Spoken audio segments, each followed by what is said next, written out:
നമസ്കാരം. ഇന്നത്തെ പുതിയ വീഡിയോയിലേക്ക് എല്ലാവർക്കും സ്വാഗതം. മെഗാസ്റ്റാർ മമ്മൂട്ടിക്ക് 15ാമത് ഫിലിം ഫെയർ അവാർഡ്.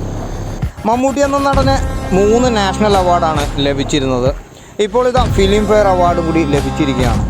ഒരുപാട് അവാർഡുകൾ സ്വന്തമാക്കിയിട്ടുള്ള മമ്മൂട്ടിയെ മെഗാസ്റ്റാർ എന്ന് തന്നെ നമുക്ക് ഉറക്കെ വിളിച്ചു പറയാം. എല്ലാവരുടെയും ഒരു സ്വകാര്യ അഹങ്കാരം കൂടിയാണ് മമ്മൂട്ടി എന്ന് പറയുന്ന മഹാം നടൻ.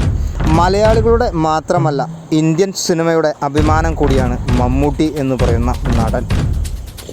സിനിമയിൽ അഭിനയിച്ച കാലം മുതൽക്ക് ഇന്നുവരെയും സിനിമയിൽ ഓരോ വ്യത്യസ്തമായ കഥാപാത്രങ്ങളെ സൃഷ്ടിക്കുകയാണ് മമ്മൂട്ടി എന്ന് പറയുന്ന നടൻ. സിനിമയോടുള്ള ഭ്രാന്ത് തന്നെയാണ് മമ്മൂട്ടിയെ നടനാക്കി മാറ്റിയത്. സിനിമാ ലോകത്തിലേക്ക് കടന്നു വരാൻ അദ്ദേഹം ഒരുപാട് ചാൻസുകൾ ചോദിച്ച സംവിധായകന്മാർ നിരയിൽ ഒരുപാടുണ്ട്. എല്ലാവർക്കിടയിലും അദ്ദേഹം നടനായി ഇന്ന് തിളങ്ങി നിൽക്കുമ്പോൾ കഴിഞ്ഞുപോയ സംവിധായകന്മാർക്കും നിർമ്മാതാക്കന്മാർക്കും ഇപ്പോൾ വിഷമം തോന്നുന്നു. തന്നെ തള്ളിപ്പറഞ്ഞ എല്ലാ സംവിധായകന്മാരും ഇപ്പോൾ അദ്ദേഹത്തിൻ്റെ ഡേറ്റ് കിട്ടാൻ കൊതിക്കുകയാണ്. 2023-24 കാലഘട്ടങ്ങളിൽ അദ്ദേഹത്തിന് നല്ല നാളുകൾ തന്നെയാണ്. ഇറങ്ങിയ എല്ലാ സിനിമകളും ഇപ്പോൾ അടുപ്പിച്ച് വിജയിക്കുന്നു. ഒപ്പം തന്നെ മമ്മൂട്ടിയുടെ അഭിനയവും ഒപ്പം തന്നെ മികവാർന്നതാണ്. മമ്മൂട്ടിയുടെ മികവാർന്ന അഭിനയങ്ങൾ തേച്ചുമിനുക്കിക്കൊണ്ട് തന്നെയാണ് ഓരോ സിനിമകളും അദ്ദേഹം സെലക്ട് ചെയ്തുകൊണ്ടിരിക്കുന്നത്. മമ്മൂട്ടിയോട് എതിർപ്പുള്ള ഒരുപാട് നടന്മാർ സിനിമ ഫീൽഡിലുണ്ട്. അതെല്ലാം മറികടന്നുകൊണ്ട് തന്നെയാണ് മമ്മൂട്ടിയുടെ വ്യക്തിപരമായ വ്യക്തിത്വം കാത്തു സൂക്ഷിക്കുന്നത്. സിനിമാ ഫീൽഡിൽ ഇത്രയും കാലം നിന്നിട്ടും മമ്മൂട്ടി എന്ന് പറയുന്ന നടൻ ഇതുവരെയും മറ്റു ചീത്തപ്പേരുകൾ മേടിച്ചു കൂട്ടിയിട്ടില്ല.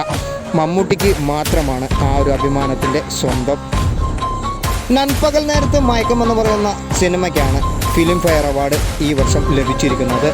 മമ്മൂട്ടിക്ക് കിട്ടാവുന്ന ഏറ്റവും വലിയ അവാർഡാണ് മമ്മൂട്ടി ഇപ്പോൾ സമൂഹങ്ങളിൽ നിന്നും മേടിച്ചു കൂട്ടുന്നത്. കേരളം കണ്ട ഏറ്റവും വലിയ ദുരന്തമാണ് വയനാട് ദുരന്തം. ഈ ഒരു അവാർഡ് ഞാൻ സ്വീകരിക്കുമ്പോൾ വലിയ ആഡംബരത്തോടു കൂടി ആഘോഷങ്ങളാക്കുന്നില്ല. ഒരുപക്ഷെ ലോകത്തിൽ തന്നെ ഏറ്റവും കൂടുതൽ സിനിമ അവാർഡുകൾ മേടിച്ചത് മമ്മൂട്ടി തന്നെയായിരിക്കും. ജാതിയും മതവും രാഷ്ട്രീയവും നോക്കാതെ അവാർഡുകൾ കൂടുതൽ കൊടുക്കുകയാണെങ്കിൽ അത് മമ്മൂട്ടിക്ക് തന്നെയായിരിക്കും സ്വന്തം. ദേശീയ അവാർഡുകൾ 3ലേറെ സ്വന്തമാക്കേണ്ട സ്ഥാനമായിരുന്നു മമ്മൂട്ടിയുടേത്. എന്തോ ഒരു പക്ഷേ മമ്മൂട്ടിക്ക് അത് ലഭിക്കാൻ തന്നെ കുറേ കാരണങ്ങൾ ഏറെയായി. മമ്മൂട്ടിയെ ഇഷ്ടമില്ലാത്തവരും വ്യക്തിപരമായ അഭിപ്രായക്കുറവുമുള്ളവരുമാണ് മമ്മൂട്ടിയുടെ അവാർഡുകളെ നിശ്ചയിക്കുന്നത്. മമ്മൂട്ടിക്ക് ഇപ്പോൾ കിട്ടിയിട്ടുള്ള അവാർഡ് തന്നെയാണ് വരും തലമുറകൾക്ക് പഠിക്കാനുള്ള അവാർഡുകളുടെ എണ്ണം. എന്തായിരുന്നാലും മമ്മൂട്ടി എന്ന് പറയുന്ന നടനെ എല്ലാവിധ ആശംസകളും നേരുന്നു. അദ്ദേഹത്തിന് ഇനിയും അവാർഡുകൾ സ്വീകരിക്കാൻ കഴിയട്ടെ എന്ന് ആഗ്രഹിച്ചുകൊണ്ട് തൽക്കാലം ഈ വീഡിയോ നിർത്തുന്നു.